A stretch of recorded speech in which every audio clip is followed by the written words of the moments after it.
नमस्ते छात्रों। कक्षा छठी की हिंदी तासिका में मैं मिसेस कविता चांदर आप सभी का स्वागत करती हूँ। पिछले वीडियो में हमने हमारे पहले चित्र वर्णन पाठ मेला इसकी जानकारी ली थी। आज हम दूसरा पाठ देखेंगे। पहला ही पाठ है ये, जिसका नाम है सैर। पहला चित्र वर्णन था मेला, ये है सैर। यहाँ पर आपको 4 चित्र दिए गए हैं, जिसमें हम आज पहले चित्र की जानकारी लेंगे।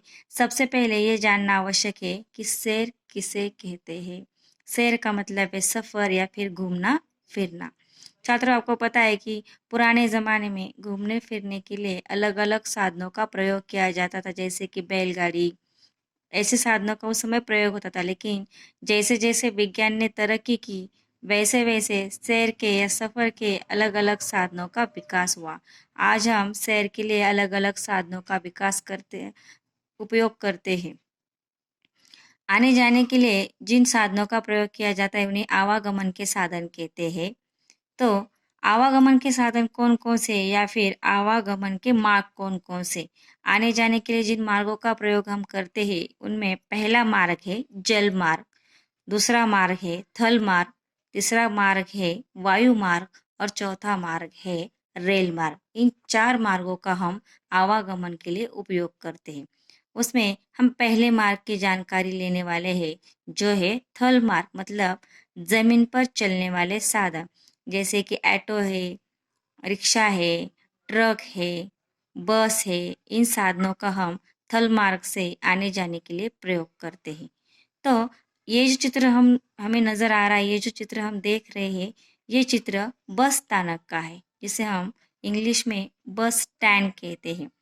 आपको पता है कि हम दिवाली की छुट्टियों में, गर्मी की छुट्टियों में गाँव जाते हैं या फिर मामा जी के घर जाते हैं, तो जाने के लिए बहुत से लोग बस का उपयोग करते हैं, तो उसके लिए हमें बस स्थानक जाना होता है।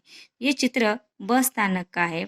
इस चित्र का आप ठीक से निरीक्षण कीजिए। आपके पास किताब है, किताब में आप इस चित्र का निरीक्षण कीजिए। ये हमारे आवागमन के मार्ग का पहला मार्ग है, थल मार्ग, बस स्थानक। इस चित्र का अगर आप निरीक्षण करेंगे तो आपको नजर आएगा कि यह बस स्थानक का दृश्य है और यह बस स्थानक काफी बड़े और खुले मैदान में बना हुआ है। अलग अलग प्रकार की बसें यहाँ से छूटती है, तो बसें खड़ी रहने के लिए जगह की आवश्यकता होती है। इसलिए आप देख पा रहे होंगे यह जो बस स्थानक है काफी बड़े और खुले मैदान में बना है। बस स्थानक में प्रवेश करते ही आपको नजर आएगा कि यात्रियों को बैठने के लिए काफी बड़ा स्थान है। अब बसें जो है वो छूटने का समय निर्धारित होता है। कभी कभी बसें देर से चलती है, तो यात्रियों को बैठने के लिए जगह की आवश्यकता होती है। इसलिए उनकी सुविधा के लिए यहाँ पर बैठने के लिए काफ़ी बड़ी जगह है, आप देख पा रहे होंगे। वहाँ सामने एक बस खड़ी है। पास ही में यात्रियों की सुविधा के लिए स्वच्छता गृह बना है। आपको नजर आ रहा होगा यहाँ पर स्वच्छता गृह बना हुआ है। यहाँ पर महिलाओं के लिए और पुरुषों के लिए अलग अलग स्वच्छता गृह हमें नजर आ रहा है।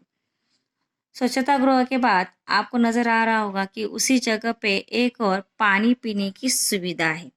यहाँ पर पानी पीने की सुविधा आपको नजर आ रही है। बसें खड़ी करने के लिए जगह जगह अलग अलग फलाट क्रमांक निर्धारित किए गए हैं। ये देखिए, फलाट क्रमांक 1, फलाट क्रमांक 2, फलाट क्रमांक 3, जिसे हम प्लेटफॉर्म कहते हैं। और इन जगह का बसों के लिए ये जगह निर्धारित होती है। निर्धारित जगह पर ही बसें खड़ी होती है ताकि यात्रियों की असुविधा न हो। तो ये फलाट क्रमांक यहाँ पर बनाए गए हैं।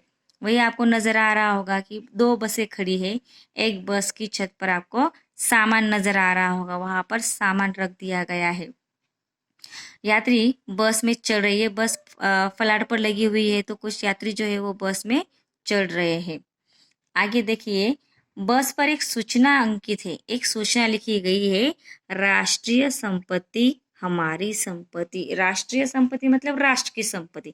जैसे हम अपनी संपत्ति का ख्याल रखते हैं, उसकी देखभाल करते हैं, उसका नुकसान नहीं होने देते, वैसे ये बसेस वगैरह जो है, पानी पीने की सुविधा है, स्वच्छता गृह है, ये राष्ट्रीय संपदा है। इसका भी ध्यान रखना आवश्यक होता है। इसकी साफ सफाई रखना हमारा कर्तव्य है। अक्सर हम देखते हैं कि जब दंगे होते हैं या फिर लोग मोर्चे निकालते हैं तो इस राष्ट्रीय संपत्ति का नुकसान करते हैं। बस पर पत्थर फेंकना, कांच तोड़ना, जैसे हमें अपने घर की चीज़ों का ख्याल रखना होता है, वैसे ही ये जो राष्ट्र की संपत्ति, ये भी हमारी संपत्ति है, इसका हमें ध्यान रखना आवश्यक है। इस बस पर लिखा गया है कि ये जो राष्ट्र की संपत्ति, बस राष्ट्र की संपत्ति है और ये हमारी संपत्ति है। अर्थात बस एक सार्वजनिक राष्ट्रीय संपत्ति है जो सभी की सुविधा के लिए सरकार ने बनाई हुई है।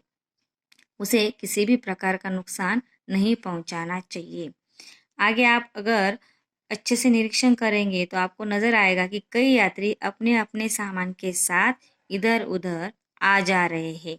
अपनी बस देख रहे हैं कि कौन सी बस कौन सी प्लाट पर लगी। वहां पर अनेक महिलाएं हैं, पुरुष है, छोटे बच्चे हैं। एक पेपर वाला, समाचार पत्र बेचने वाला भी आपको वहां पर नजर आ रहा है। अलग अलग खाने पीने की दुकानें भी हम जानते हैं कि बस स्थानक पर होती है। आपने बस स्थानक देखा होगा, आपको पता है बस स्थानक पर कौन कौन सी चीजें होती है। तो जो समाचार पत्र विक्रेता है वह समाचार पत्र बेच रहा है। एक व्यक्ति शीतल पेय बेच रहा है, मतलब कोल्ड ड्रिंक्स। आपको वहां पर उसके सिर पर कोल्ड ड्रिंक्स नजर आ रहे होंगे। एक व्यक्ति वहां पर कोल्ड ड्रिंक्स मतलब शीतल पेय बेच रहा है। और एक जो बच्चा है वह अपने पिता से शीतल पेय खरीदने के लिए कह रहा है। वहां पर वो देखो, आपको नजर आ रहा होगा कि एक बच्चा उंगली से निर्देश कर रहा है। बस एक थल मार्ग परिवहन है। जैसे कि मैंने आपको बताया, रिक्शा, ट्रक, स्कूटर, ये थल मार्ग के साधन है। वैसे ही बस बहुत ही महत्वपूर्ण थल मार्ग का एक साधन है। तो ये बस स्थानक का दृश्य, सैर करने के लिए हम बस का उपयोग करते हैं। एक जगह से दूसरी जगह जाने के लिए जमीन के मार्ग का प्रयोग करते हैं। तो आज हमने जानकारी ली बस स्थानक की। चित्रा का अच्छे से निरीक्षण कीजिए, आपको सारी बातें नजर आ रही होंगी। इससे अतिरिक्त भी आप बस स्थानक के बारे में जानकारी दे सकते हैं। जो जो बस स्थानक आपने देखी है, अलग अलग हरे भरे पेड़ पौधे नजर आ रहे हैं। और एक संदेश भी आपको यहाँ पर दिया गया है कि आपकी यात्रा सुखद हो, मतलब आपकी यात्रा अच्छी हो। ये आपके लिए विश दी गई, वहां पर एक संदेश भी आपके लिए दिया गया है। इस प्रकार हमने बस स्थानक का वर्णन किया है। धन्यवाद।